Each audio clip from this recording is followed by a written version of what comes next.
આટલું સરસ માખણ તમે ક્યારેય નહીં બનાવ્યું હોય, એ પણ કોઈ પણ પ્રકારના મશીનનો ઉપયોગ કર્યા વગર આપણે માખણ બનાવવાના છે.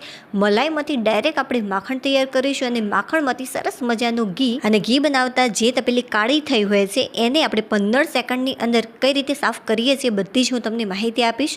સૌથી પહેલાં તો ફ્રેન્ડ્સ, અહીંયા મેં 5-1 દિવસની જમા કરેલી મલાઈ લીધી છે. તો બધી જ આપણે મલાઈ એક વાસણની અંદર નીકાળી લઈશું. સૌથી પહેલાં તો તમારે આને આ રીતે ફેટી લેવાની છે કે જેથી આ થોડીક સોફ્ટ થઈ જાય. તો અડધી મિનિટ માટે આપણે આ રીતે આને ફેટી લઈશું. ત્યાર પછી ફ્રેન્ડ્સ, જે વાસણ છે મલાઈવાળું, એ બિલકુલ પણ મલાઈ વેસ્ટ ન જાય એના માટે તમારે શું કરવાનું છે, તો એ જ વાસણની અંદર થોડુંક આપણે પાણી લઈશું. તમે જોઈ શકો છો કે આ રીતે જે મલાઈ છે થોડીક સોફ્ટ થઈ ગઈ છે અને અડધી મિનિટ જેટલો સમય પણ થઈ ગયો છે. હવે આપણે એક વાટકો લઈશું, જે મલાઈવાળો હતો બસ એ જ લીધો છે. તેની અંદર આપણે પાણી એડ કરી દઈશું. હવે જે આ પાણી છે એને મેં થોડુંક ગરમ કર્યું છે. તમે આ રીતે આંગળી અડાડશો તો હલકું એ ગરમ થયેલું હોવું જોઈએ, બહુ જ ગરમ નથી કરવાનું, મીડિયમ મેં ગરમ કર્યું છે. હવે આપણે શું કરીશું, આની અંદર થોડું થોડું આ રીતે ગરમ પાણી એડ કરીશું અને સતત આને આ રીતે મિક્સ કરતા રહીશું. સૌથી પહેલાં તો આપણે ચમચીની મદદથી આ રીતે મિક્સ કરીશું. જેટલું ફ્રેન્ડ્સ પાણી તમે આની અંદર એડ કરશો એટલું જ જે માખણ છે ફટાફટ આવશે. તો સૌથી પહેલાં આપણે થોડું થોડું આ રીતે પાણી એડ કરીશું. હવે જે આ પાણી છે એ બધું જ હું આ રીતે આની અંદર લઈ લઉં છું. જે ચમચીની અંદર થોડીક મલાઈ છે એ પણ આપણે આ રીતે નીકાળી લઈશું કે જેથી બિલકુલ પણ જે મલાઈ છે એ વેસ્ટ ન જાય. હવે જે ગરમ પાણી છે એની અંદર તમે જોઈ શકો છો આ રીતે આસાનીથી આ સાફ થઈ જાય છે. હવે આપણે કોઈ પણ એક આ ટાઈપનો ગ્લાસ લઈશું કે જેની કિનારી ધારદાર હોય, તો એની મદદથી આપણે આ રીતે આને મિક્સ કરવાનું છે. એક વિડીયોની અંદર ફ્રેન્ડ્સ મેં આ ટિપ્સ જોઈ હતી કે આ રીતે ગ્લાસની મદદથી જો તમે કરશો તો એ ઝડપથી માખણ છૂટું પડશે, બટ એવું બિલકુલ પણ થયું નહીં. તો મેં ગ્લાસને દૂર કરી દીધો. ચાલો હું તમને મારી ટ્રીક બતાવું. સૌથી પહેલાં તમારે શું કરવાનું, હાથની મદદથી જેટલી પણ મલાઈની આની અંદર કણીઓ છે એને આપણે આ રીતે થોડીક હાથ વડે પ્રેસ કરી અને દૂર કરી દઈશું અને ત્યાર પછી થોડીક વાર માટે આ રીતે મિક્સ કરતા રહીશું. આમ કરવાથી તમને અંદાજો આવશે કે થોડું થોડું જે માખણ છે એ છૂટું પડવા લાગે છે આની અંદરથી. તો એકાદ મિનિટ માટે આપણે આ રીતે સતત આને મિક્સ કરતા રહીશું કે જેથી બિલકુલ પણ આની અંદર જે મલાઈની કણીઓ છે એ ન રહે, બધી જ કણીઓ દૂર થઈ જાય અને એક રસ આપણું સરસ મજાનું મિક્સર તૈયાર થઈ જાય.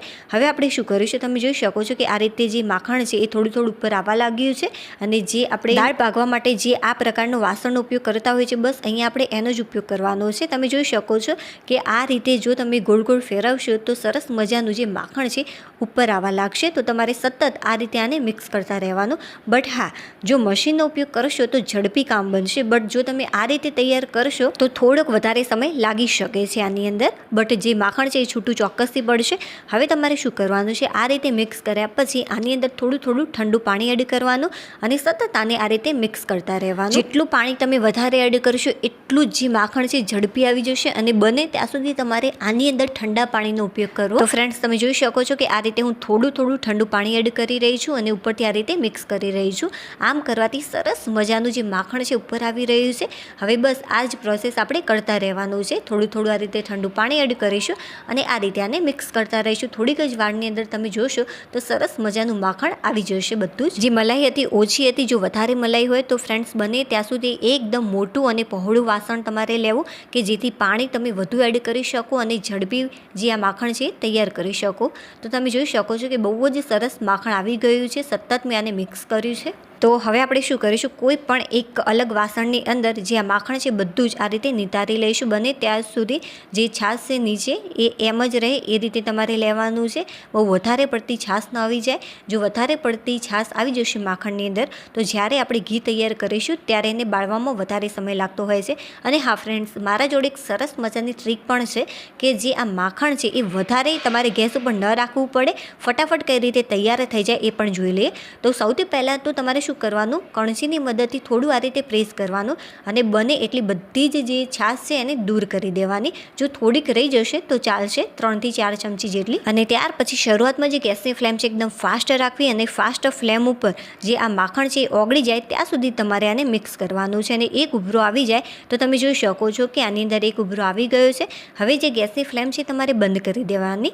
ઘણા લોકો શું કરતા હોય છે કે આમના આમ આને કૂક કરે છે અને આમ કરવાથી જે ગેસ છે વધારે બળતો પડતો હોય છે.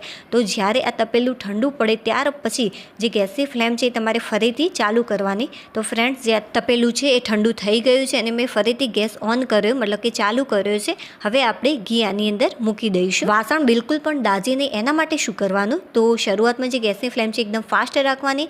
માખણ સારી રીતે ઉકળવા લાગે, તમે જોઈ શકો છો વિડીયોની અંદર, ત્યાર પછી જે ગેસની ફ્લેમ છે એકદમ ધીમી કરી દેવાની અને ધીમા તાપે જ તમારે આને કૂક કરવાનું. પણ ફ્રેન્ડ્સ, મારે તમને એ બતાવવું હતું કે કદાચ આ ટાઈપનું વાસણ થઈ જાય તો તેના માટે તમારે શું કરવાનું. એટલા માટે મેં લાસ્ટમાં જે ગેસની ફ્લેમ છે એકદમ ફાસ્ટ રાખી કે જેથી જે આ તપેલું છે થોડુંક દાઝે, કે જેથી હું તમને બતાવી શકું કે આપણે 15 સેકન્ડની અંદર જે તપેલું છે એ કઈ રીતે પરફેક્ટ રીતે સાફ કરી શકીએ છીએ. તો ચાલો હવે આપણે ઘીને કઈ રીતે ગળવાનું છે એ પણ ફ્રેન્ડ્સ એક ટ્રીક છે. તમારે શું કરવાનું, ઘરણી આ રીતે મૂકવાનું. ત્યાર પછી ઘણીવાર ફ્રેન્ડ્સ શું થતું હોય છે કે જે આ ઘરણી છે એ નીચે પડી જતી હોય છે જ્યારે આપણે ઘી આ રીતે ગળતા હોઈએ છીએ ત્યારે. તો તમારે શું કરવાનું, આ રીતે એક ચમચી ભરાવી દેવાની. વિડીયોની અંદર તમે જોઈ શકો છો આમ કરવાથી એ ઘરણી બિલકુલ પણ નીચે નહીં પડે અને બહુ જ સરસ રીતે ઘી ગળાઈ જશે. જ્યારે તપેલી ગરમ હોય અથવા જ્યારે પણ તમારે વાસણ સાફ કરવા હોય ત્યારે તમારે શું કરવાનું, આની અંદર પાણી એડ કરવાનું. તો સારા એવા પ્રમાણમાં અહીંયા મેં પાણી એડ કર્યું છે. જેટલું વાસણ બળ્યું હોય ત્યાં સુધી આપણે પાણી એડ કરી દઈશું અને પાણી સારી રીતે ઉકળવા લાગે ત્યાર પછી તમારે ચમચીની મદદથી આ રીતે મિક્સ કરી લેવાનું. બહુ ઉકાળો નહીં તો પણ ચાલશે. થોડું ગરમ થઈ જાય ત્યાર પછી તમારે ગેસ ઓફ કરી દેવાનો. બટ અત્યારે મેં સારું એવું ગરમ કર્યું છે. તમે જોઈ શકો છો ફક્ત એક જ વાર હું જે આ વાસણ ધોવાનો કૂચડો છે એકવાર ફેરવું છતાં પણ એ બહુ જ સરસ સાફ થઈ જતું હોય છે. જે આ પાણી છે તમારે દૂર કરી અને ગરમ તપેલું હોય, થોડુંક ગરમ હોય, આપણે હાથ વડે પકડી શકીએ એટલું ગરમ હોય ત્યારે તમારે આ રીતે આને ફેરવવાનું છે કૂચડાની મદદથી. જે વાયર આવે છે એ તો બહુ જ સરસ રીતે એકદમ આસાનીથી આ સાફ થઈ જશે. તમે જોઈ શકો છો. ફ્રેન્ડ્સ, વિડીયો થોડોક પણ સારો લાગ્યો હોય તો વિડીયોને લાઇક કરજો અને ચેનલને સબસ્ક્રાઈબ. બાય.